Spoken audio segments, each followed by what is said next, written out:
Bonjour Daniel. Alors merci de vous être levé tôt un samedi matin pour venir témoigner pour cette émission Femmes et Entrepreneurs. Donc je vous laisse vous présenter et présenter votre entreprise.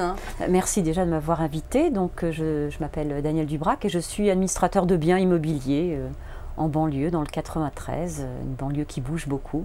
Alors dites-moi, c'était pas forcément la vocation que vous aviez prévue au départ, parce que vos études, c'était dans un domaine très pointu, il me semble. Alors bon, oui, moi j'ai fait des études d'ingénieur en électronique, je travaillais sur des systèmes anti-intrusion dans des sites sensibles.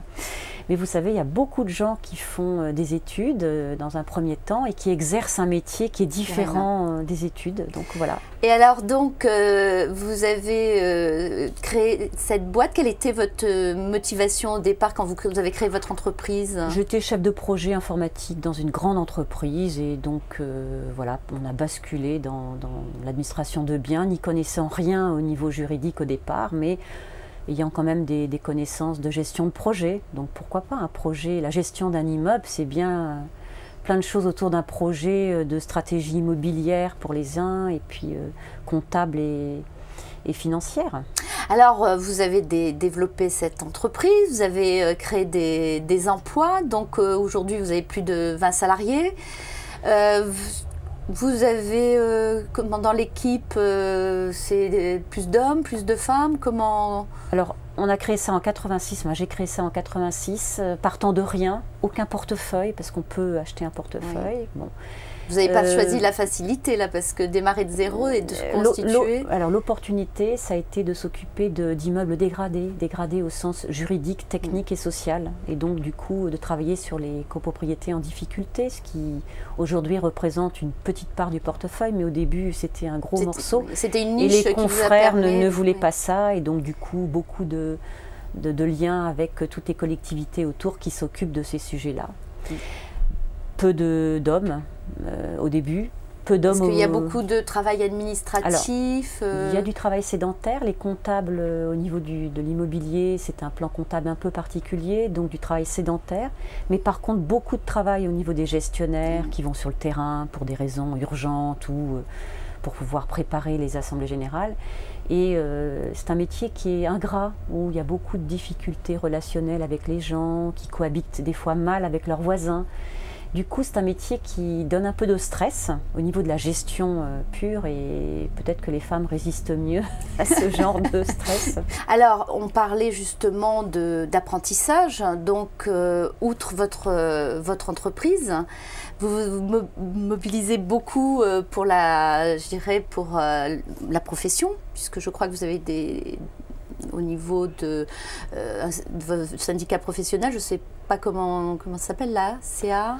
Alors, c'est l'UNIS, c'est un syndicat professionnel qui regroupe les administrateurs de biens. Et donc, c'est vrai que je pense qu'en tant que chef d'entreprise, il faut qu'on donne un peu de son temps au syndicat professionnel pour faire avancer la profession dans laquelle vous êtes. Et c'est une profession qui a une crise actuellement, parce qu'il y a beaucoup... Alors, je parle plutôt au niveau, alors peut-être pas là, au niveau de l'immobilier, parce qu'on entend parler de la crise de l'immobilier, il y a beaucoup d'agents immobiliers, mais est-ce que votre syndicat s'occupe aussi de cette partie? On s'occupe des agents immobiliers, des syndics de copropriété et des marchands de biens. Alors il y a une crise conjoncturelle au niveau de la transaction, même si c'est vrai que les prix de l'immobilier augmentent, les transactions en Ile-de-France, c'est quand même assez... C'est atypique, parce qu'il y a des besoins en logement. Il manque 70 000 logements par an en Ile-de-France. Ouais. Sur la profession d'administrateur de biens, c'est une profession qui n'est pas très connue, qui n'est pas assez payée malheureusement, et donc du coup qui n'est pas très aimée. Donc tout le travail qu'il y a à faire au niveau du syndicat et nous au niveau des salariés, c'est d'essayer de travailler sur l'image. Voilà. D'accord.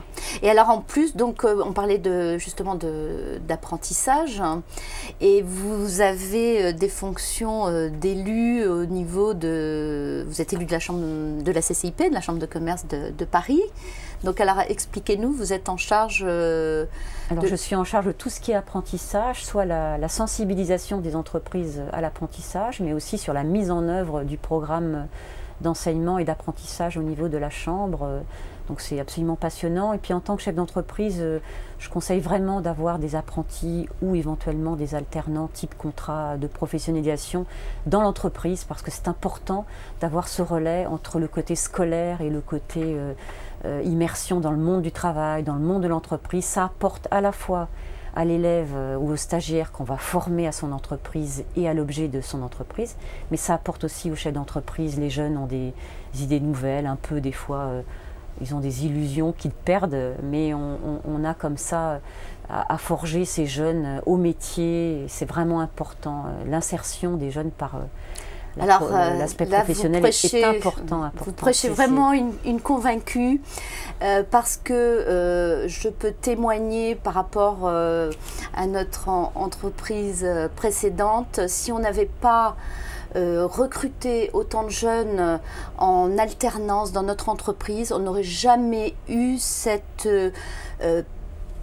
développement, n'ont jamais connu ce développement, parce que les jeunes ont quelque part fait progresser les plus anciens, et chacun a apporté aux autres ce qui a assuré une dynamique. Et si on s'est aussi bien développé, c'est parce qu'on a intégré ça très très tôt, et qu'on a vraiment, nous, considéré que tout recrutement était obligatoirement en alternance. On n'a jamais recruté autrement qu'en alternance et assurer la progression.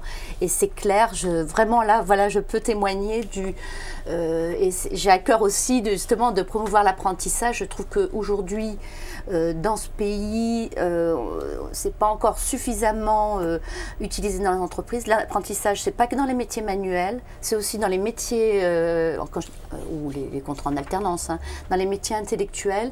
Et franchement, il faut oser. Je pense que les entreprises connaissent pas bien le dispositif. Je parle pas des grandes entreprises, mais des entreprises de notre taille, quoi, entre, on va dire, moins de 20 salariés. D'abord, vous avez raison, ils pensent que ce sont des niveaux 5 et 4, alors qu'on a des bacs plus 2 qui se font très bien. Les BTS, ils se font en alternance ou en apprentissage. Et puis, on ne connaît pas le mécanisme de financement, c'est compliqué, etc. Donc là, il faut se faire appuyer de façon réglementaire par alors, les chambres. je suis assez surprise, parce que, alors, est-ce que c'est justement quelque part, les femmes perçoivent les choses différemment? La plupart des femmes que j'ai interviewées utilisent l'apprentissage, les contrats en alternance, parce qu'elles ont à cœur de former les jeunes. Alors je pense que c'est important de former les jeunes. D'ailleurs, ça fait partie de la gestion prévisionnelle des emplois. En ce moment, on est plutôt dans des âges où on pense à la transmission de l'entreprise. Donc il peut y avoir une transmission familiale, mais aussi à travers des salariés. Donc ça, c'est extrêmement important. La transmission du savoir, du métier.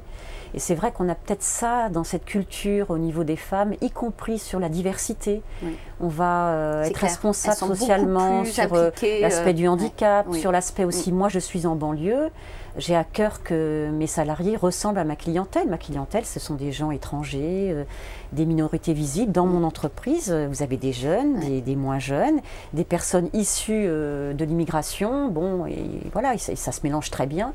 Et ça correspond vraiment à l'aspect commercial de l'entreprise. Alors ça, c'est peut-être une spécificité de l'entrepreneuriat féminin.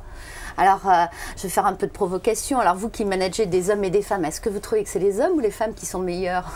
Non, ça dépend des sujets, bien sûr, mais je pense que peut-être qu'en tant que femme, on a des choses sur lesquelles on est un peu plus sensible ou un peu plus à l'écoute. Je pense, il me semble qu'on est à l'écoute, qu'on ne va pas forcément avoir une relation au pouvoir assez forte. Au contraire, on va être plutôt dans le compromis, dans le consensus, il me semble. Bon voilà, c'est comme ça en tout cas que moi je le pratique. Donc on ne va pas aller à l'affrontement ou à la confrontation, sauf si c'est nécessaire ou moral. Plus consensueux. Donc c'est possible que ça joue aussi sur une espèce de management différent. Voilà. Alors vous qui êtes sur la CCIP, c'est la plus grande chambre de commerce de France. C'est ce qu'on dit. Donc, maintenant, 10 ans après, hein, puisque ça fait à peu près 10 ans qu'on parle d'entrepreneuriat féminin, vous êtes comme moi, vous restez un peu sur votre faim ou vous trouvez qu'on a progressé? Moi, je trouve qu'on progresse d'abord parce que la réglementation, avec les systèmes de malus que je je suis pas forcément pour, ou les quotas, fait qu'on progresse mécaniquement. Enfin, bon. Par contre, je pense qu'il faut que les femmes aussi progressent, qu'elles s'intéressent à avoir plus de poids dans les instances économiques, de prendre des mandats, soit patronaux, soit dans les syndicats professionnels. Et c'est vrai que la femme est peut-être un petit peu, se sent isolée. Et il faut être dans des réseaux, il faut participer à des actions comme la vôtre. C'est très important qu'elles aillent vers l'extérieur. Alors, qu'est-ce que vous donneriez comme conseil donc, à toutes ces femmes qui vont nous écouter? Donc, vous qui avez finalement une multicasquette, puisque vous êtes entrepreneur, vous êtes donc élu de la Chambre de commerce, vous êtes dans une fédération professionnelle, donc vous avez une vision quand même, donc une expérience. Donc, vous leur dites quoi? Il faut oser y aller, il faut tout simplement sortir de son entreprise, oser y aller. On va trouver des solutions pour son entreprise, on va trouver des solutions par rapport à l'évolution de sa profession ou de son métier.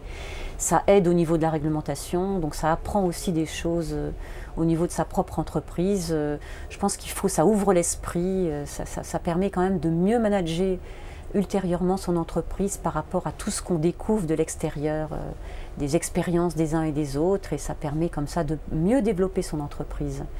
Il me semble. Donc il faut vraiment, vraiment oser. Voilà, puis c'est pas...